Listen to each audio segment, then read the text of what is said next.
A woman just left a comment on one of my videos telling me that if I just stopped viewing things like cooking dinner or the mental load as burdens and I just saw them as blessings, then I would no longer have a negative viewpoint of those tasks and I would actually enjoy doing them and it would change my whole perspective, right?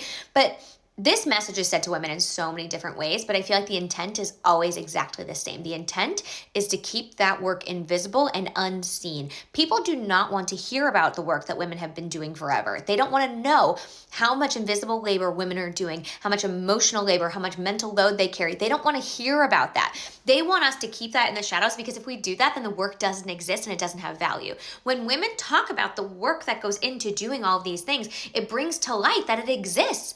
And then we can ask for equal participation from our partners or the people in our lives. And that is what people don't want. They want women to be quiet because when they're quiet, the work doesn't exist, right?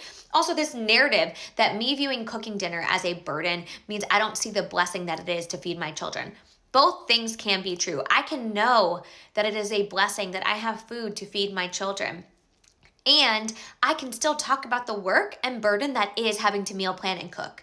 Those two things can be true. And this toxic positivity message that we feed to women is really just an attempt to keep them quiet, to keep this all in the shadows so women keep chugging along, doing all of this work, this domestic labor, this caretaking, without anybody else seeing it. Because if they don't see it, then they don't have to help with it.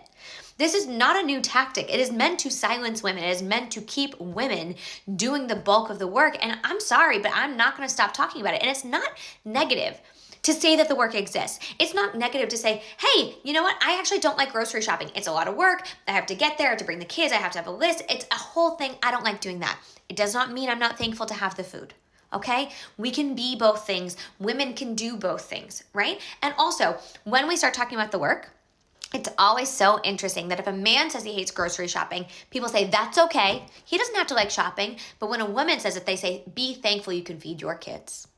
Stop complaining. That's the difference.